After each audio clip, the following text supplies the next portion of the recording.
오늘 본문 말씀은 예수님의 제자인 베드로를 통해서 복음이 전파되는 내용입니다. 참 놀라운 것은 베드로가 전한 복음을 듣고 예수님을 믿게 된 자가 남자 장정만 5천 명이었다. 이렇게 4장 4절에 나와 있습니다. 참 놀랍지 않습니까? 베드로가 100일에 걸쳐서 100번의 설교를 해서 5천 명이 예수님을 믿고 회심한 게 아니라 단 한 번의 설교로 남자 장정만 5천 명이 예수님을 믿게 되었다. 이 놀라운 구원의 역사가 어떻게 일어났는지를 이 시간에 좀 살펴보려고 합니다.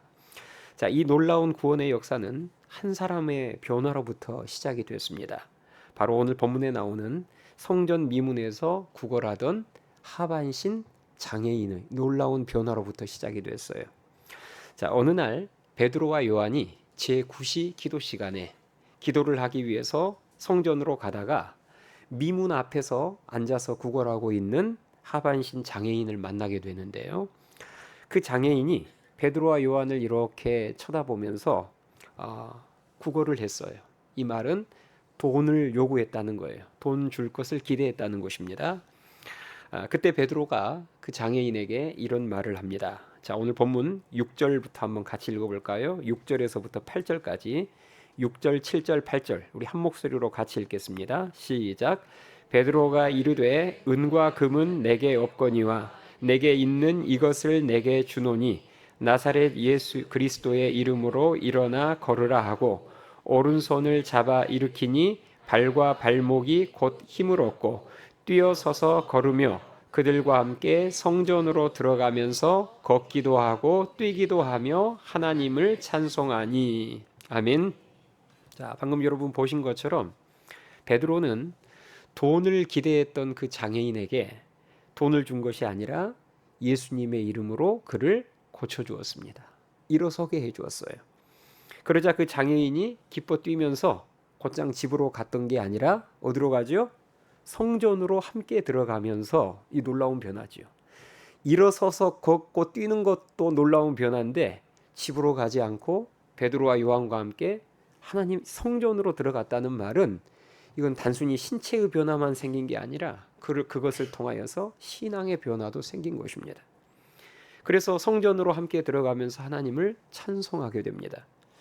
이 한 사람의 변화 때문에 많은 군중들이 깜짝 놀라서 솔로몬 행각으로 모여들게 되었고 모여든 그 군중이 하반신 장애인을 고쳐준 베드로를 주목하자 베드로는 그 기회를 놓치지 않고 예수님을 전했고요. 그 결과 남자 장정만 5천 명이 믿게 되는 놀라운 구원의 역사가 일어났습니다. 우리가 여기서 가장 먼저 깨달을 수 있는 사실은 놀라운 구원의 역사가 한 사람의 변화로부터 한 사람의 놀라운 변화로부터 시작됐다는 거예요. 성전 미문에 앉아 있었던 그 장애인이 놀랍게 변화되기 전에 사실 베드로의 변화가 먼저 있었음을 우리들이 잊어서는 안 됩니다. 사복음서에 나오는 베드로의 모습 여러분 기억나시죠? 그러니까 사복음서에 나오는 베드로의 모습이라는 것은 예수님께서 부활 승천하시기 이전의 베드로의 모습을 말합니다. 그때 베드로의 모습은 책망받는 예수님에게 책망받는 모습이 대부분이었어요. 예수님께서 깨어 기도하라고 하면 주로 자고 있었던 그런 기도가 희미한 자였고 또 믿음이 연약해서 예수님에게 책망도 많이 받았어요. 이 믿음이 작은 자들아 하면서 책망도 많이 받았습니다. 또 이전에는 이 베드로와 제자들이 장애인을 보면 어떻게 반응했냐면 이 사람이 이렇게 된 것이 부모의 죄 때문입니까? 자신의 죄 때문입니까? 이게 과거 사복음서에 나온 베드로가 장애인을 봤을 때 제일 먼저 취했던 반응이었습니다. 한마디로 장애인을 보면 바로 정죄의 시각으로 바라봤어요.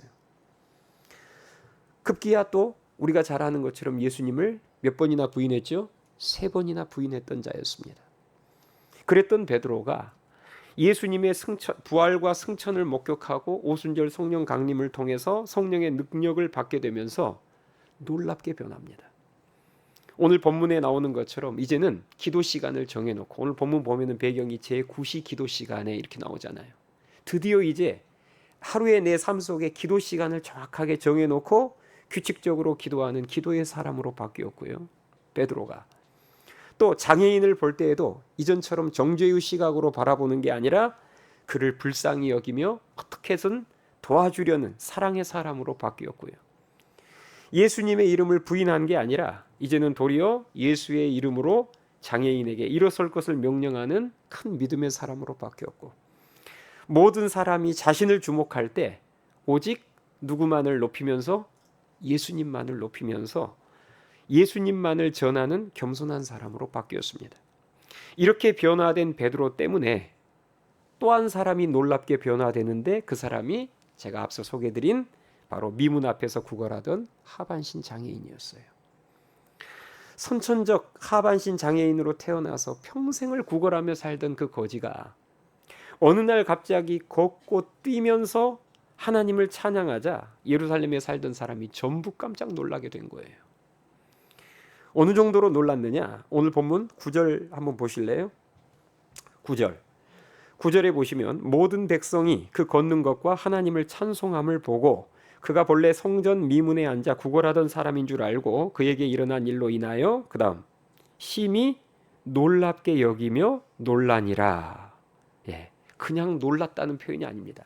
심히가 붙어있고 놀랍게 여기며 놀라니라. 반복해서 지금 강조하고 있어요. 너무너무 놀랐다는 거예요. 이렇듯 남자 장정만 5천 명이 예수님을 믿게 된 그 큰 구원의 역사는 한 사람의 놀라운 변화로부터 시작이 됐습니다. 과거 우리 한국교회가 크게 부흥했던 때가 있었죠. 1970년대부터 1990년대 중반까지입니다. 그때 한국교회는 폭발적으로 성장했습니다. 그때 참 많은 세상 사람들이 교회로 몰려왔어요. 1970년대부터 1990년대 중반까지는 우리 목회자들 세계에서도 그런 말이 있어요. 그 시기는 그냥 십자가만 꽂아 놓으면 무조건 성도들이 몰려온 시대였어요. 비록 지하교회였을지라도, 상가 지하에 마련해 놓은 개척한 교회라고 할지라도 물밀듯이 성도들이 몰려오는 시대였습니다. 그러나 1990년대 후반부터 상황은 완전히 달라졌습니다. 1990년대 후반부터 중반을 넘어서면서부터 성도 수는 그때부터 시작해서 지금까지 계속해서 줄고 있습니다. 예수님을 믿고 구원받는 사람의 수가 1990년대 중반을 넘어서면서부터, 그 중반을 기점으로 해서부터 점점 하락세예요. 예수님 믿고 구원받는 사람의 수가 갈수록 줄고 있다는 말입니다. 이 말은 과거처럼 뭐가 잘 되지 않는다는 말이에요? 전도가 잘 안 된다는 말입니다. 이유가 뭘까요? 왜 그렇게 1970년대, 80년대, 90년대 초반까지만 해도 그렇게 전도가 잘 됐는데 왜 중반을 넘어서면서부터 이제는 전도가 잘 안 되는 시대로 바뀌어 버렸을까요? 이유가 여러 가지 있을 수 있겠지만 제가 볼 때 가장 큰 이유는 한국 교회가 어느 순간부터 변화 없는 성장을 꿈꾸었기 때문입니다. 과거 한국 교회의 부흥기에는 1970년대, 80년대, 90년대 초반까지를 말합니다. 그 한국 교회의 부흥기에는 성도들이 하나님을 더 깊이 있게 만나고 경험하는 것이 신앙의 목표였습니다. 정말 그랬어요. 그 70년대, 80년대 때는 성도들이 산기도를 하고 기도원을 가고 할 때 그들의 신앙의 정말 큰 목표가 뭐냐면 내가 오늘은 꼭 하나님을 만나리라. 하나님을 더 경험하리라. 그래서 그 하나님과의 깊은 만남 가운데 성도들의 삶이 놀랍게 변화되었고 그 변화된 모습을 보면서 세상 사람들이 교회로 몰려들었어요. 그런데 어느 순간부터 변화 없는 성장이 한국교회의 목표가 되어버렸습니다. 내 삶은 변화되지 않으면서 예수님 안 믿는 가족을, 예수님 안 믿는 세상 사람들을 교회로 데려오려고 하고 목사님과 성도들은 변화되지 않으면서 교회만 자꾸 성장시키려고 하니까 당연히 이전 같은 역사가 안 일어나죠. 사실 과거 한국교회 부흥기 때는 내가 변화되고 교회 성도들이 변화되는 그 변화되는 모습 때문에 세상이 우리를 주목하면서 교회로 몰려들었는데 이제는 변화될 마음은 없고, 변화될 마음은 없는데 가족은 전도를 해야 되고 태신자는 전도해야 되니까, 그래서 자꾸 초대장을 내밀고 초대를 하는데 이제는 안 되는 거예요. 그들이 마음을 잘 열지 않는 것입니다. 그러자 교회는 이게 뭐가 안 되니까, 이제 예전처럼 안 되니까 이 상황을, 안 되는 상황을 극복하기 위해서 교회는 자신의 변화에 더욱 힘쓰기보다는 세상적인 방법들을 동원하기 시작했습니다.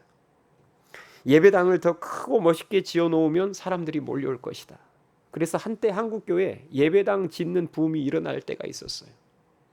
목사님들에게, 성도들에게 그런 환상이 있었습니다. 예배당을 크고 멋있게 지어놓으면 성도들이, 사람들이 막 몰려올 것이다. 또 전도 행사를 열되 사람들이 혹할 만한 전도 선물을 걸어놓고, 그리고 유명한 크리스천 연예인들을 전도 행사 강사로 모시면, 그러면 사람들이 많이 몰려올 것이다. 그래서 여러분, 요즘은 좀 잠잠해졌지만 과거 한때 각 교회마다 전도 행사를 하는데 1등 전도왕 티코 한 대, 2등 뭐 냉장고. 여러분 못 들어보셨어요? 저는 어렸을 때 많이 봤는데, 저 청소년 시절에, 대학 시절에 대형 교회들이 그렇게 전도 집회했어요. 그리고 이름만 대면 알만한 유명한 크리스천 가수, 크리스천 뭐 탤런트, 이런 사람 강단에 세우고, 또 특별한 전도 프로그램과 양육 프로그램들을 배워서 그것을 교회에 도입하면 성장할 것이다. 이런 식으로 나의 진정한 변화가 없는 교회의 성장, 전도를 꿈꾸다 보니 한국교회는 어느 순간부터 성장을 멈춰버렸고 도리어 타락하며 쇠락하기 시작했습니다. 여러분, 제 말을 너무 극단적으로 오해해서 듣지 마세요. 이렇기 때문에 전도 행사는 하나도 필요 없고 강단에 유명한 크리스천 연예인 세우는 것은 나쁜 일이고, 그런 것을 말하는 게 아닙니다. 내 변화가 없이 자꾸 그런 방법만 의존하려고 했었던 게 문제라는 것을 지적하는 것이지, 그것 자체가 처음부터 끝까지 다 잘못되고 나쁘다는 말이 아니에요. 여러분, 세상 사람들이 예수님에게 관심을 갖고 그들이 교회로 나오게 하는 가장 강력한 힘은 예수 안에서 제대로 변화된 성도의 모습임을 믿으실 수 있기 바랍니다. 이게 중요해요. 변화된 우리들의 모습보다 더 강력한 세상 사람들을 교회로 끌어들이는 수단과 도구는 없습니다. 예수 안에서 제대로 변화된 베드로의 모습, 예수 안에서 놀랍게 변화된 하반신 장애인의 모습이 세상 사람들을 구원의 자리로 인도하는 가장 강력한 도구더라는 거예요. 그런데 우리는 지금도 내 변화가 없는 전도를 하려고 할 때가 많습니다. 우리 부모님들 한번 잘 생각해 보세요. 뭐 저도 자녀를 둔 부모로서 공감합니다. 내 자녀 신앙이 내 마음대로 안 되잖아요. 그럼 부모들이 자주 쓰는 방법이 뭐예요? 돈을 거는 겁니다. 너 이번에 새생명 축제 때 친구 데리고 가면 엄마 아빠가 얼마 줄게. 이번에 너 수련회 좀 가. 계속 돈을 거는 거예요. 그러니까 자녀가 안 변하는 겁니다. 돈만 받아먹고. 제가 말했죠. 나는 변화될 생각이 없으면서 변화 없는 성장, 변화 없는 전도를 꿈꾸는 순간 우리는 자꾸 세상적인 방법들을 동원하게 됩니다. 개인도 마찬가지고 교회도 마찬가지고. 맞지 않아요? 내 신앙과 삶은 변화되지 않으면서 자꾸 이벤트를 통해서, 선물을 통해서 기관을 성장시키려고 하고 교회를 성장시키려고 하니 한계에 부딪히고 잘 안 되는 거예요.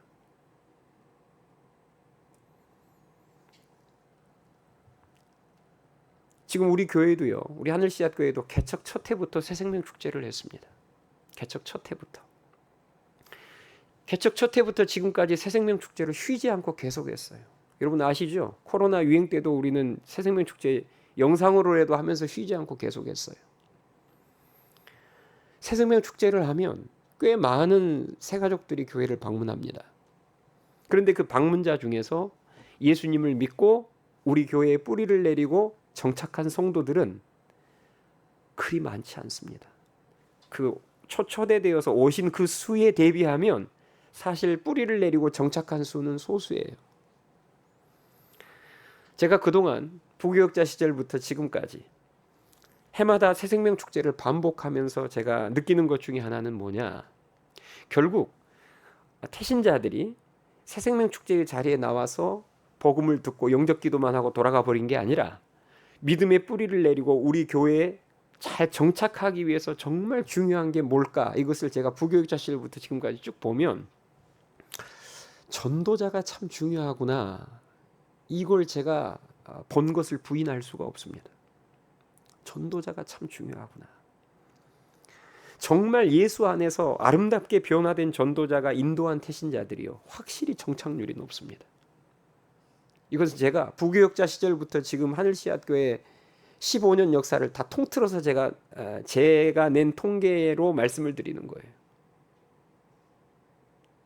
누가 결국은 새생명 축제 때는 많은 사람들이 오잖아요. 그런데 결국은 누가 뿌리를 내리고 교회에 정착하는가를 보면 전도자가 중요하더라는 거예요. 예수 안에서 아름답게 변화된 전도자가 인도한 태신자들이 확실히 정착할 확률이 높습니다. 가족이나 직장 동료나 학교 친구가 혹은 선후배가 옆에서 그 변화를 가장 잘 봤을 거 아니에요. 그렇지 않습니까? 어쩌면 가족들보다도 더 직장 동료하고 있는 시간이 더 많을 수 있고 학교에서 친구들하고 있는 시간이 많을 수 있죠. 그래서 내 변화의 모습을 어쩌면 가장 잘 알 수 있는 사람입니다.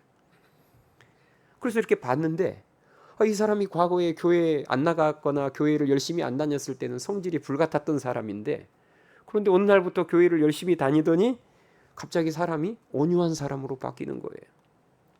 늘 근심 불평이 가득했던 사람이 감사와 기쁨이 넘쳐나는 사람으로 바뀌고, 늘 불법과 편법을 밥 먹듯이 행했던 사람이 이제는 법을 잘 지킬 줄 아는 사람으로 바뀌고, 틈만 나면 술 담배 하던 사람이 이제는 틈만 나면 성경을 보는 사람으로 바뀌고, 게으르고 정말 약속을 안 지키던 그 인간이 이제는 교회를 나가더니 새벽 기도를 나갈 정도로 부지런하고 약속을 잘 지키는 사람으로 바뀐 거예요. 늘 움켜쥐고 모으려고만 하던 사람이 교회를 나가기 시작하면서부터 이제는 쥐었던 손을 펴서 이웃과 나눌 줄 알고 선한 곳에 베풀 줄 알고, 늘 원수를 향해서 복수를 다짐하면서 칼을 갈던 사람이 어느 순간부터는 그 원수를 위해서 기도할 줄 알고 원수를 용서하는 사람으로 바뀌는 그 모습에 놀라며, 도대체 내가 아는 이 사람은 이런 모습이 아니었는데 무엇이 도대체 이 사람을 이렇게 아름답게 바꾸어 놓았을까? 거기에다가 퀘스천 마크 한 10개 달다가, 그래, 네가 나가는 교회, 네가 믿는 예수님 나도 한번 구경이나 해보자 하고 따라 나왔다가 예수님을 믿고 복음을 듣고 예수님을 믿어서 교회에 함께 정착하게 된 케이스들이 많다는 겁니다. 물론 또 오해는 하지 마세요. 그러면 그렇게 전도자가 아름답게 변화되지 않는 그런 케이스는 그러면 전혀 교회에 정착할 수가 없는가? 그렇지는 않습니다. 물론 또 일부는 더러 변화된 모습 없이 초청장만 건네도 그냥 그 초청장 받고 와서 말씀을 듣고 변화되어서 정착한 케이스도 있어요. 그러나 저는 여러분들에게 확률을 말하는 거예요. 훨씬 더 많은 정착한 사람들의 많은 사람들이 확실히 그들을 전도했던 그 전도자의 삶이 아름답게 변화된 그 전도자가 인도한 사람들이 확실히 뿌리를 내리고 교회에 정착한 확률이 훨씬 더 높더라는 것입니다. 그래서 사실 새생명 축제는요, 지금 우리 주일학교 친구 초청잔치가 돌아오는 주일에 있는데, 친구 초청잔치가 됐건 새생명 축제가 됐건 결국 우리들이 준비하고 하는 전도 행사는 사실 전도만 하는 행사가 아닙니다. 지난날 우리들의 삶을 되돌아보는 시간도 되어야 될 줄 믿습니다. 태신자에게 초청장을 건네면서 자연스럽게 그 태신자의 관점에서 그 태신자의 시선으로 내 삶을 되돌아보는 시간이 돼야 된다는 거예요.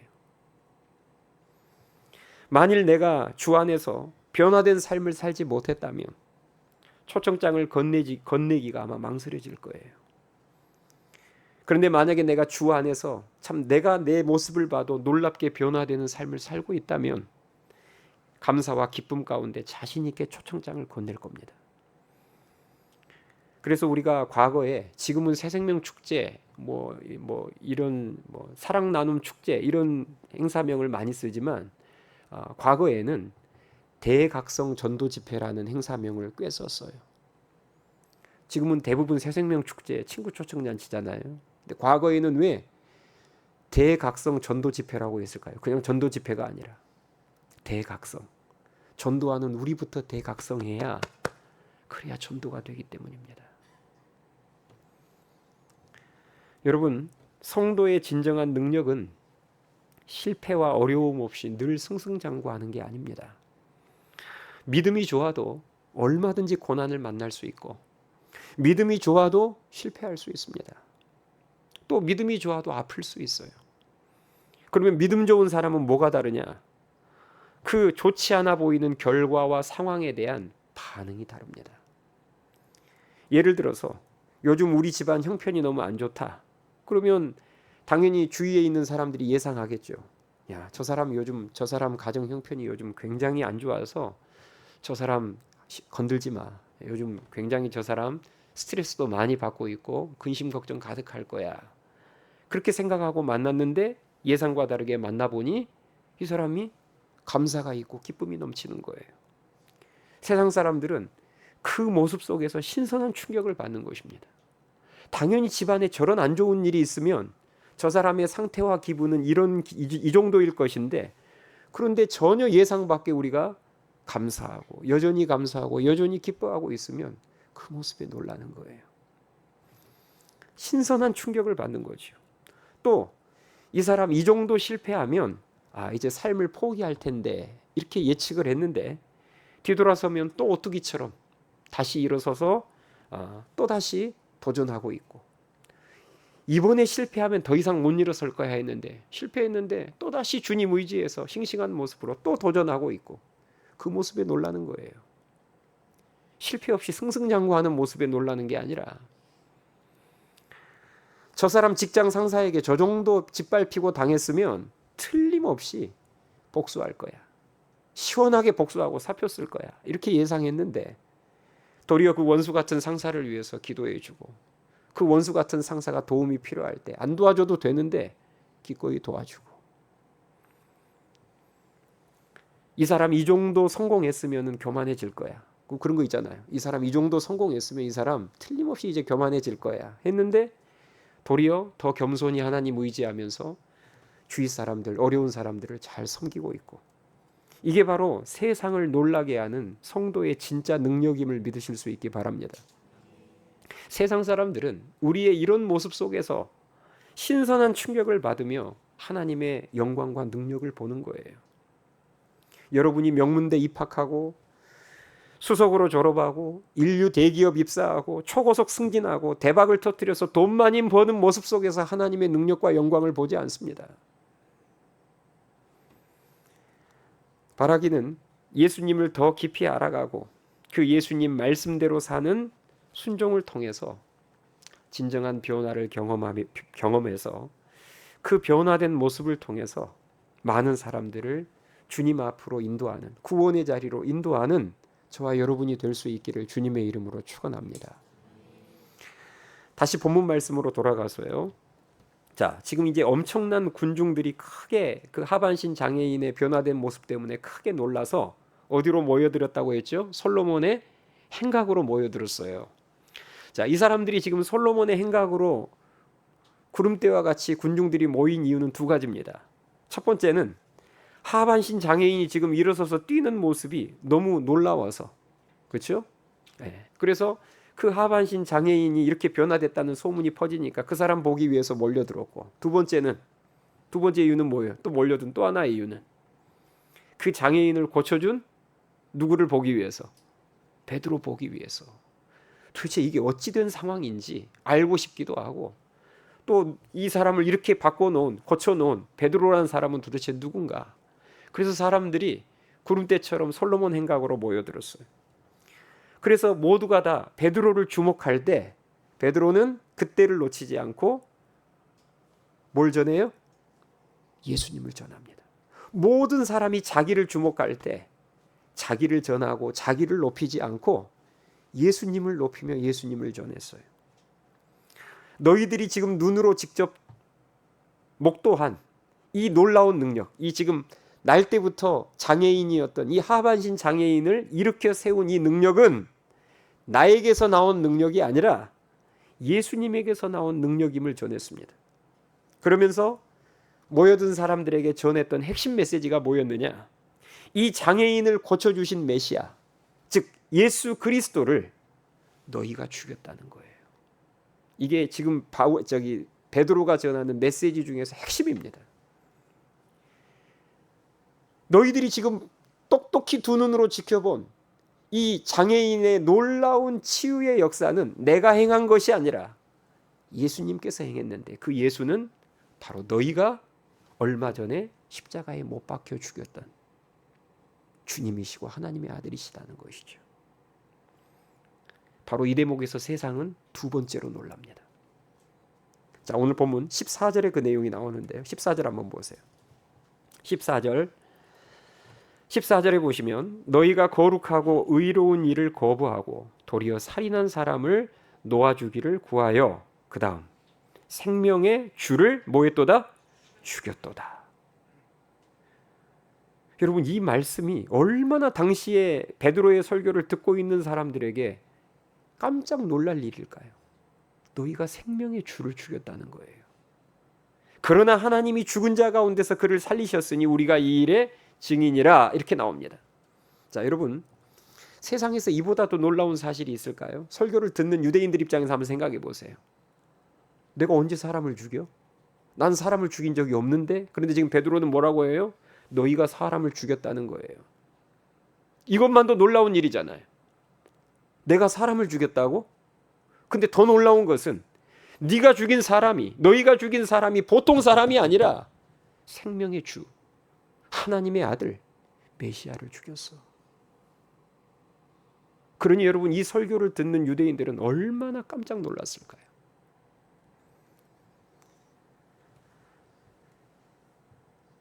지금 베드로가 전한 복음의 핵심은 이것입니다. 너희가 십자가에 못 박아 죽였지만 3일 만에 부활하신 그 예수님께서 이 하반신 장애인을 고치셨으니 너희는 지금이라도 회개하고 그 예수님을 뭐하라는 거예요? 믿으라는 거예요. 그러면 죄사함을 받고 구원을 얻게 될 것이라는 말씀이었습니다. 이 말씀을 듣고 남자 장정만 5,000명이 그 자리에서 회개하고 예수님을 믿게 되는 역사가 일어났음을 믿으실 수 있기 바랍니다. 여러분, 그렇습니다. 우리는 하나님의 자녀들인 크리스천인 우리는 세상을 놀라게 해야 되는데, 먼저는 변화된 우리들의 삶을 통해서 세상을 놀라게 해야 되고, 다음으로는 우리가 전하는 십자가 복음을 통해서 세상을 놀라게 해야 합니다. 이 두 가지의 큰 놀라움 가운데 큰 구원의 역사가 일어남을 믿으실 수 있기 바랍니다. 맞죠? 내 변화, 아름다운 신앙의 변화, 주님 닮아가는 변화의 모습을 통해서 첫 번째로 세상이 놀라게 해줘야 되고, 두 번째는 십자가 복음을 통해서 그들이 놀라게 해줘야 합니다. 세상 사람들이 예수님 믿고 구원받기 위해서 반드시 필요한 것이 십자가의 복음을 듣는 것입니다.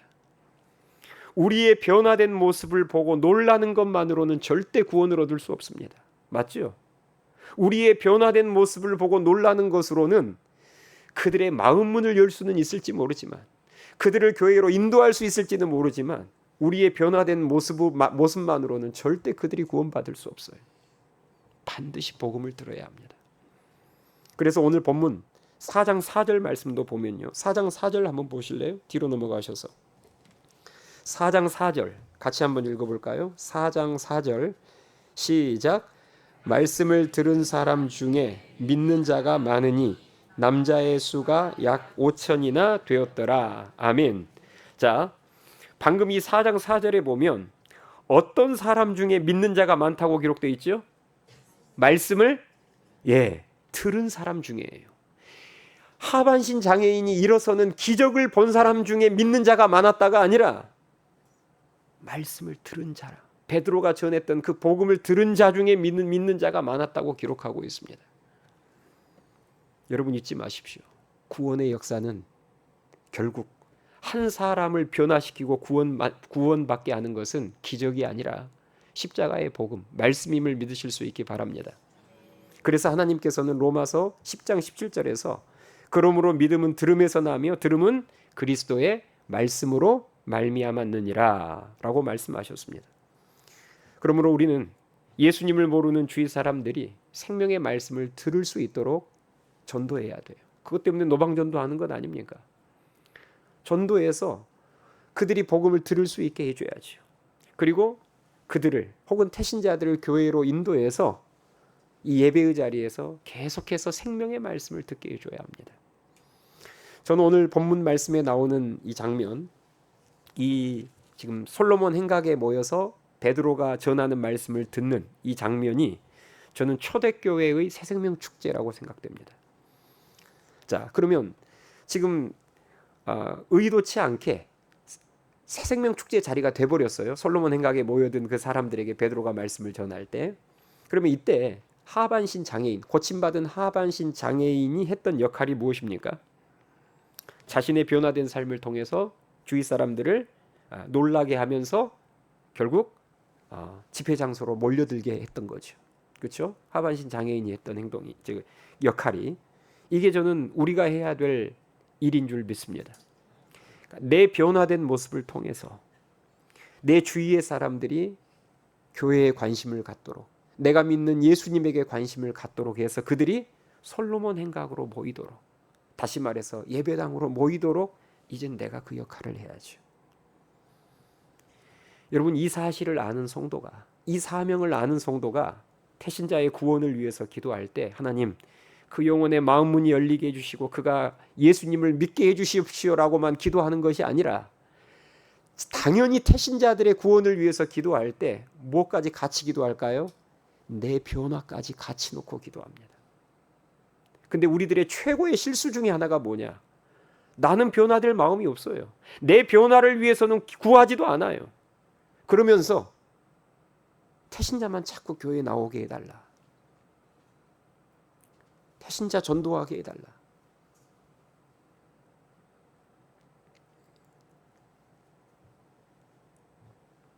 여러분에게 부탁합니다. 우리가 이제 지금 친구 초청 잔치를 앞두고 또 시간 조금 지나면 우리 청장년도 새생명 축제를 할 텐데, 앞으로 우리가 주님 앞에 설 때까지 누군가의 구원을 놓고, 태신자의 구원을 놓고 기도할 때 태신자만 놓고 기도하지 마시고 가운데서 구원의 통로의 역할을 해야 될 나의 변화를 위해서도 함께 기도하는 자들이 될 수 있기를 주님의 이름으로 축원합니다. 자, 오늘 본문 말씀을 보면서 마지막으로 하나 더 기억해야 될 것은 구원의 사역에는 반드시 마귀의 방해가 따른다는 것입니다. 자, 사도들이 백성들에게 예수님을 전파하고 가르치자 바로 태클이 들어옵니다. 자, 4장 2절 말씀 보세요. 자, 4장 2절 말씀에 보시면, 4장 2절에 보시면 예수 안에 죽은 자의 부활이 있다고 백성을 가르치고 전함을 싫어하여 그들을 잡음에, 자, 사도들을 잡았다는 거죠. 유대인들이 잡음에 날이 이미 저물었으므로 이튿날까지 가두었으나, 이렇게 나와 있습니다. 자, 지금 체포 구금, 지금 전도하는 사도들을 체포하고 구금시킨 거예요. 이 4장을 보면 대제사장과 장로들이 사도들을 잡아다가 협박하고 위협하는 모습도 나옵니다. 우리는 이런 모습을 통해서 전도는 단순한 홍보나 초청이 아니라 치열한 영적 전쟁임을 다시 한번 깨닫게 됩니다. 여러분, 전도가 만약에 단순한 홍보이자 초청이면 이런 일들이, 이런 태클이 들어올 수 없어요. 그런데 전도라는 것이 사실 한 영혼을 가운데 놓고 사탄 마귀와 벌이는 치열한 영적 전쟁이기 때문에 전도에는 반드시 마귀의 거센 방해와 반격이 따릅니다. 여러분, 전도를 해보시면 아시겠지만 전도에는 우정이 먹히지 않습니다. 내가 누구한테 친구한테 전화해서 야, 요즘 내가 마음이 찬바람이 불어서 마음이 많이 허해지고 또 몸도 많이 허해지고 밥이나 한 끼 사주라. 그러면 기꺼이 시간을 내서 주머니 들어서 밥 한 끼 사줄 수 있는 그 친구가 그런 건 다 통하는데 나를 위해서 이번에 새생명 축제 우리 교회 한번 가서 딱 1시간이면 된다. 나랑 같이 예배 한번 드리자. 안 통합니다. 밥은 2끼, 3끼 사줄 수 있는 그 친구가 5시간, 6시간도 나랑 함께 같이 여행도 가고 하루 이틀 그렇게 할 수 있는 친구가 1시간 예배 같이 드리자는 것은 통하지 않아요. 왜요? 그건 치열한 영적 전쟁이기 때문입니다. 심지어는 가족에도 통하지 않습니다. 그렇게 사랑하는 아빠, 사랑하는 내 딸 하다가도 아빠 우리 같이 이번 다음 주에 교회 나가요. 안 통합니다. 왜요? 이건 치열한 영적 전쟁이고 마귀의 방해가 있기 때문입니다. 그러므로 우리는 전도할 때 이것이 단순한 홍보나 초청이 아닌 영적 전쟁이라는 사실을 알고 기도로 철저하게 준비하는 모습이 있어야 될 줄 믿습니다. 어떤 마귀의 방해와 태클이 올지 몰라요. 지금 이번 주에도 보니까 우리 친구 초청잔치 때문에 막 지금 나가잖아요. 또 학교 앞에 나가서 전도할 때 어떤 방해와 어떤 공격과 태클이 올지 모릅니다. 감안하고 계셔야 돼요. 그런 공격과 방해가 왔을 때 여러분들이 이상하게 여기면 안 됩니다. 그건 당연한 거예요. 그래서 미리 기도로 우리가 영적인 맷집을 준비하고 있어야 됩니다. 오늘 말씀을 맺겠습니다. 우리가 오늘 놀라운 구원의 역사를 봤는데요. 베드로의 설교 한 번에 남자 장정만 5,000명이 예수님을 믿게 되는 큰 구원의 역사를 봤습니다. 그 놀라운 구원의 역사가 어떻게 시작됐습니까? 예수님을 만난 한 사람의 진정한 변화, 한 사람의 놀라운 변화로부터 시작됐습니다. 베드로가 먼저 성령 충만함 가운데 놀랍게 변화됐어요. 맞죠? 시발점은 하반신, 미문 앞에 있었던 하반신 장애인의 놀라운 변화로 이 큰 구원의 역사가 일어나긴 했지만, 그러나 그 하반신 장애인의 변화가 있기 전에 먼저 베드로의 변화가 있었어요. 그리고 그 베드로의 놀라운 변화가 하반신 장애인의 변화로 이어지면서 이것이 결국은 나중에 큰 구원의 역사가 되어 나타났습니다. 여러분, 무늬만 크리스천인 사람들은 절대 세상을 놀라게 할 수 없습니다. 우리는 진짜 주님을 닮은 크리스천이 되어야 될 줄 믿습니다. 삶의 진짜 변화가 보이는 그 진짜 주님을 닮은 크리스천이 됐을 때 세상이 우리들의 모습을 보면서 놀랄 수 있고 그 놀라움과 더불어 마음 문이 열리는 역사가 일어나는 거예요. 바라기는 예수님과 더 깊은 만남이 주는 그 진정한 변화를 통해서 많은 사람들의 마음 문을 열게 만들고 그리고 그들을 솔로몬 행각으로 모여들도록 만드는데 저와 여러분이 귀하고 아름답게 쓰임받을 수 있기를 주님의 이름으로 축원합니다. 찬양하시겠습니다.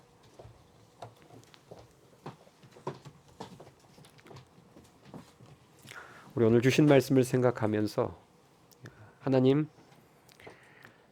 나의 진정한 변화 없는 전도와 성장을 꿈꾸었던 우리를 용서해 주시옵소서.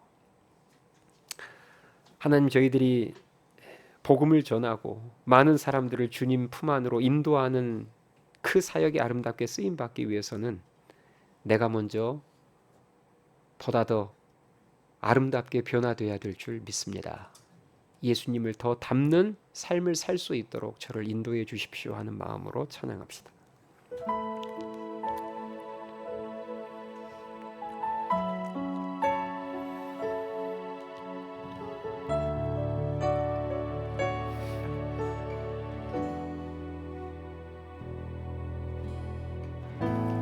내 삶의 소망,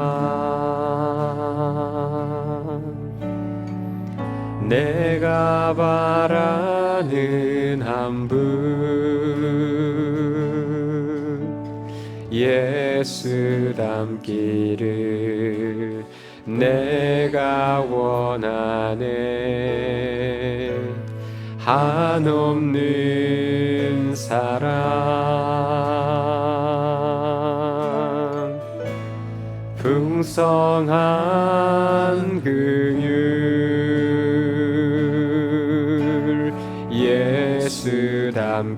닮기를 내가 원하네. 예수 닮기를, 예수 보기를, 예수만 높이길 내가 원하네. 내 평생 소원 예수 닮기를, 예수만 닮기를 내가 원하네. 2절 고백합니다. 온유하시고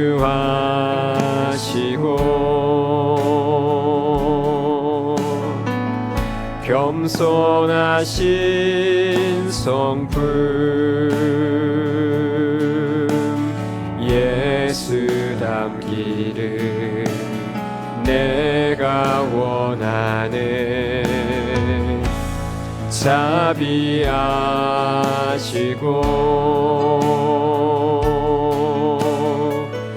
위로자 되시는 예수 닮기를 내가 원하네. 예수 닮기를, 예수 보기를, 예수만 높이길 내가 원하네. 내 평생 소원 예수 닮기를, 예수만 닮기를 내가 예수 닮기를, 예수 닮기를, 예수 보기를, 예수만 높이길 내가 원하네. 내 평생 소원 예수 닮기를, 예수만 닮기를 내가 원하. 완전하신 예수, 완전하신 예수 새롭게 하시네. 새롭게 하시네. 연약한 내 영혼, 연약한 내 영혼 온전하게 되리, 온전하게 되리. 예수 닮기를, 예수 보기를, 예수만 높이길 내가 원하네. 내 평생 소원 예수 닮기를, 예수만 닮기를 내가 원하네. 여러분 이 시간 기도합시다.